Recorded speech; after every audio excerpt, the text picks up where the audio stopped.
네, 안녕하세요. 지식 디자이너입니다. 네, 오늘은요, 리더십과 관련돼서 이야기를 한번 좀 해드릴까 합니다. 좀 이론적인 내용, 리더십에 대한 이론적인 내용이라기보다는요, 제가 좀 사례 하나를 좀 소개를 해드릴까 해요. 저기 리더 모임과 관련된 온라인 커뮤니티 카페가 있는데요. 거기에서 한 고민 사연이 올라와서 그와 관련된 이야기를 조금 해드릴까 합니다. 우선 사례 소개를 조금 먼저 해드릴게요. 카페 그 게시글에요. 아무것도 모르는 신입을 어떻게 해야 할까요? 라는 네, 이런 제목으로 게시글이 올라왔습니다. 사연을 한번 읽어볼게요. 여기에 계신 팀장님들의 조언이나 경험을 듣고 싶어서 글을 쓰게 되었습니다. 이번에 새로 신입사원을 뽑았습니다. 이제 막 대학교를 졸업한 친구예요. 우리 회사가 첫 회사인 친구인 거죠. 참고로 저는 디자인 회사를 다니고 있습니다. 사실 면접 때 저는 이 친구를 뽑고 싶지는 않았어요. 회사 사정상 급하게 인력이 필요해서 채용할 수밖에 없어서 프리랜서를 뽑게 되어서 출근을 하게 되었죠. 요즘 학교에서도 그렇고 워낙 잘하는 친구들이 많으니 기본은 할 거다라는 생각으로 실무용으로 다시 가르쳐줘야지 하고 마음을 좀 먹었죠. 첫 출근을 하고 적응해야 하니 우선 3일 정도는 업무 없이 그동안의 작업물을 보고 사이트도 익힐 시간을 주었어요. 그리고 사원 친구가 어느 정도 작업할 수 있는지 테스트 겸 시안 작업을 진행시키는데 헉 했습니다. 그래, 어려운 걸 줘서 그럴 거야 하고 다른 작업을 줬어요. 결과는요, 유유. 이 친구 디자인 기초 지식이 아예 없는 건가 생각이 들더라고요. 현재 2주차 되었지만 실무에 투입할 수가 없네요. 문제는 이 친구가 노력을 하는 건지도 모르겠어요.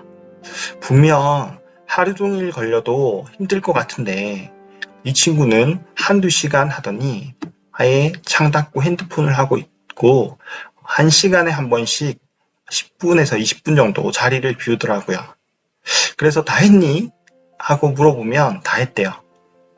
그리고 결과물을 보면 진짜 한숨이 나옵니다. 어찌 손을 대야 할지조차 모를 정도로 기초도 적더라고요.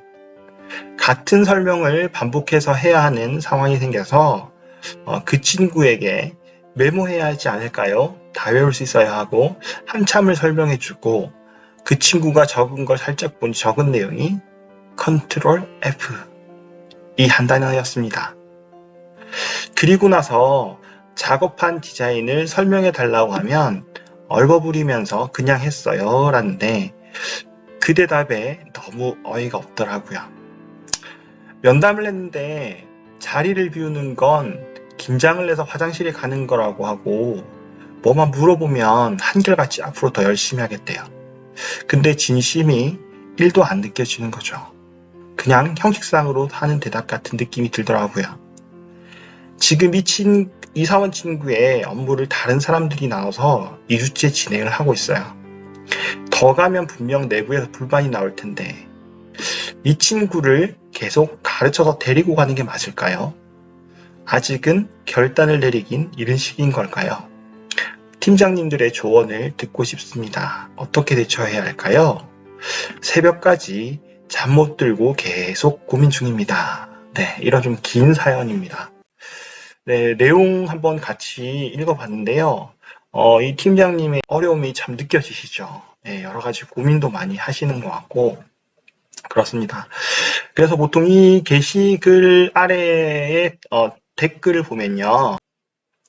네, 이런 것들이 있어요. 이렇게 수습기간이라는 부분을 좀 언급을 하시면서 네, 조금 수습기간에도 기준이 못 미친다면은 뭐 결정을 좀 내려야 한다라는 좀 의견도 있고요. 예전에 이런 유사한 그 상황에서 호되게 고생했던 적이 있다. 그래서 다른 팀원들한테 문제가 되기 전에 빨리 조금 결정을 하는 게 좋을 것 같다. 네. 그 다음에 이제 디자인 쪽이면 아무래도 창의력이 좀 중요하겠다. 그래서 좀 나아지긴 힘들 것 같다. 창의력이라는 거, 뭐 예술적이라는 부분은 단기간에 좀 이렇게 쌓기 힘든 역량이니까 헤어지는 게 맞지. 뭐 여러 가지 조언들이 많이 이렇게 달려 있었습니다. 조언을 해드린다면 이런 말씀을 좀 드리고 싶어요. 우선 좀 역할 기대라는 좀 용어가 먼저 있습니다. 제가 좀 생각나는 게요. 이게 뭐냐면 리더하고 부하 사이에서의 어떤 역할 정도, 어느 정도 역할을 수행할 것이다라는 기대치인 거죠. 그래서 기대치에 따라서 일반적으로는 리더는 부하 직원을 조금 더 높은 역량을 발휘했으면 좋겠다라는 그런 기대를 가지고 있고요. 그 다음에 부하 직원 같은 경우에는 나를 잘 이끌어 줄 것이다라는 리더분이 잘 이끌어 줄 것이다라는 그런 류의 역할 기대를 보통 흔히들 합니다. 그래서 이런 역할 기대가 좀 불일치할 때 이런 팀장님 상황과 같이 이런 때 갈등이 좀 발생을 하게 되죠. 네, 그래서 여기서 보면 워낙 요즘엔 네, 잘하는 친구들이 많다라는 그런 말씀도 하셨죠. 좀 그런 거를 보면 그 신입사원 분에 대한 그 팀장님의 역할 기대가 좀 큰 것 같다라는 거. 그 수준이 어느 정도냐면은 그냥 실무를 어느 정도 처리하는 수준, 요런 정도로 좀 생각이 됩니다. 그런데 제가 좀 경험하기에는요, 일단 신입사원, 특히 앞에서 잘 말씀하셨잖아요. 대학을 막 졸업한 신입사원들 같은 경우에는 그 실무라는 것조차도 이해를 좀 잘 하기 어려운 상황이 많아요. 물론 진짜 똑똑한 친구들 있어요. 정말 센스 있게 똑똑한 친구들이 많지만 일반적으로 좀 봤을 때 어떤 그 학교에 공부 잘하는 거하고 일머리 있는 거하고는 좀 차이가 있습니다. 그래서 입사를 했을 때 이런 실무자가 만족할 만한 그 정도의 산출물을 낸다는 것은 정말 훌륭한 신입사원이라고 할 수 있어요. 그래서 반대로 말하면 일반적인 신입사원들은 그만한 산출물을 좀 내기 힘들다라고 좀 생각이 됩니다. 대기업에서도 마찬가지죠. 뭐 인류 대학들 출신들이 뭐 입사를 하는 신입으로 입사하는 대기업 같은 경우에도요.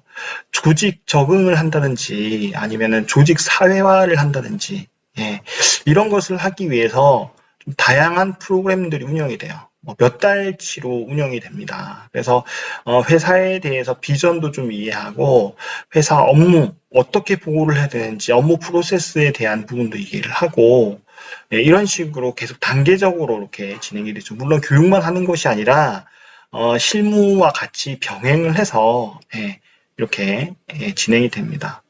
그런 것을 봤을 땐 어쨌든 대기업도 이렇게 하고 있는데 중소기업에 있는 약간 그런 친구들 같은 경우에는 예, 두말할 필요는 없겠죠.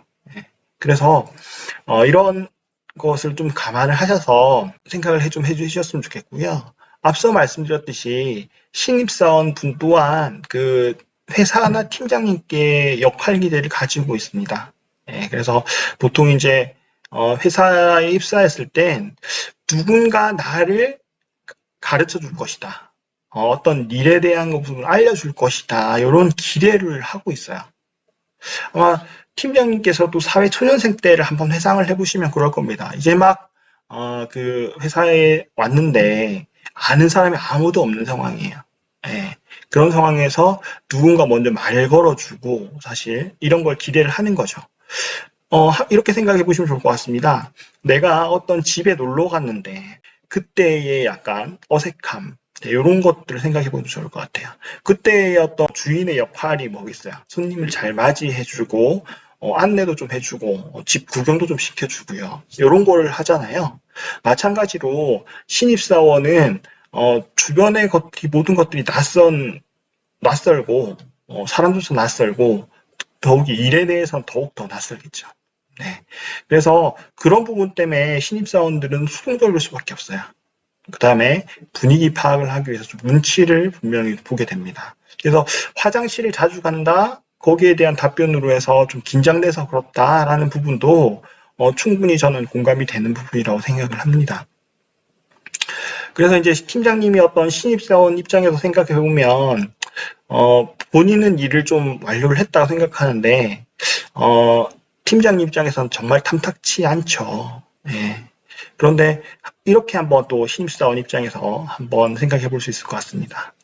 본인 기준에 이 실무적으로 완성한다라는 기준이 어느 정도인지 아직 정립이 되어 있지 않다라는 거죠.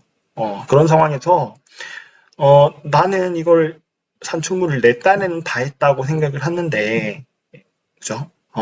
그러면 이걸 그 다음에 어떻게 해야 될까? 누구한테 물어봐야 되나? 아니면 팀장님께 바로 뭔가를, 일을 다 했다고 이야기해야 되나? 뭐, 이런 고민들을 할 거란 말이죠. 이것은 분명히 성격과도 관련이 있습니다. 물론 이건 모든 어떤 보편적인 신입사원들에 한정되는 건 아니고요. 뭐, 적극적인 친구들 같은 경우에는 직접 뭐, 팀장님이 일을 줬으면은, 요령껏 가가지고 이러이러면 다 했습니다. 말씀을 드릴 수 있겠죠. 근데 조금 소심한 친구들 같은 경우에는 그것조차도 눈치를 보게 되죠. 이게 팀장님께 바로 말씀을 드려야 되는 건지 아니면 또 다른 이제 팀원 분께 말씀을 드리고 팀장님께 말씀드려야 되는 건지 뭐 이런 눈치를 볼 수가 분명히 있는 거죠. 사실 성격 부분에 어떤 소심하다라는 부분 이것 자체는 어떤 잘잘못을 따질 수 있는 부분이 사실 아니잖아요. 네. 그런 부분을 충분히 좀 이해를 해주셨으면 좋겠다라는 겁니다. 그래서 저도 이제 중소기업에서 어떤 재직을 했던 경험을 따져보면 신입사원들의 어떤 조기 퇴사의 어떤 사유 중에 하나가 일을 가르쳐 줄 사람이 없다. 사수가 없다라는 부분이었어요. 예, 저도 예전에 그런 경험을 많이 했었거든요. 저도 이제 제 일에 많이 바빠서 팀원들을 이제 몇 명 거느리고 있었는데 제 일에 바빠서 케어를 못 해주고 결국에는 그렇죠. 신입사원들은 뭐 자기 일을 했다고 생각을 하고 그 다음에 어떤 피드백을 기다리고 있는데 저는 제 일하기 바빠서 그걸 제대로 못 해줬던 거죠. 그러다 보니까 금방 퇴사를 하게 되는 상황이 발생을 했습니다. 예. 그런 걸 좀 따져봤을 때 아무래도 사수를 한번 이렇게 같이 붙여줘서 일을 좀 맡기는 게 좋겠다라는 겁니다. 그래서 그런 부분을 좀 고려해 주셨으면 좋겠다라는 거고요. 대신에 팀원 한 분을 갖다가 신입 분한테 이렇게 같이 육성할 수 있는 그런 역할을 부여를 했을 때 그 육성을 맡은 팀원 있죠. 그분은 분명히 일에 좀 부하가 걸리실 거예요. 왜냐하면 본인이 하던 일 네, 플러스 신입사원을 케어하는 일까지 동시에 해야 되기 때문에 아마도 동일한 그 일을 한다고 실무적인 일을 한다고 했을 때는 부하가 반드시 걸릴 겁니다. 네, 그런 부분 때문이라도 아마 조금 불만이 나올 수가 있는 요지가 있다. 이럴 때는 팀장님께서 미리 그런 부분을 체크를 하시고 안내를 해주시는 게 좋을 것 같습니다. 그 부하 직원한테. 예, 그래서 이 신입사원들을 좀 가르쳐줬으면 좋겠다 요청을 하시면서 다만 이제 지금 가르치면서 아마 많이 부하가 되는 부분이 있을 거다. 그런 부분은 제가 좀 또 고려를 할 테니 감안을 할 테니 그런 부분 실무하고 신입사원을 케어하는 부분하고 밸런스를 좀 잘 맞춰서 좀 해줬으면 좋겠다라는 말을 사전에 해주시면 더욱 좋을 것 같아요. 일이 벌어지고 나서 이야기해 주는 거하고요. 사전에 미리 이런 걸 예측을 해서 알려주는 거하고 정말 다르죠. 그러면 그 부하 직원, 신입사원을 담당하는 부하 직원도 아마 팀장님을 좀 다르게 볼 수가 있을 겁니다.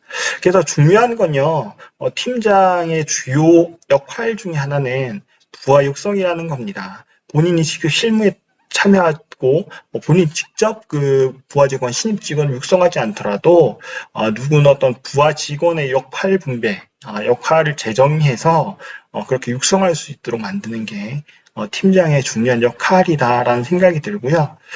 그래서 이러한 요소들을 좀 잘 고려해서 예, 부하 육성을 좀 해주시면 좋을 것 같다라는 생각이 듭니다. 여러 리더분께서요, 이와 유사한 그런 고민을 하시는 분들이 많으실 겁니다. 그래서 이런 신입 직원, 약간 역량이 부족하다라는 그런 직원들을 좀 탓하기에 앞서서, 그와 관련된 부가적인 요소들이 있죠. 그런 부분들을 고려를 한번 해주시면 좋은 팀장님이 되시지 않을까라는 생각을 해봅니다. 네, 오늘 동영상 좀 도움이 되셨는지 모르겠네요. 네. 오늘 영상이 좀 도움이 되셨다면 구독, 좋아요, 알람 설정 부탁드리겠습니다. 네, 오늘 영상 이것으로 마치도록 하겠습니다. 감사합니다. 지식 디자이너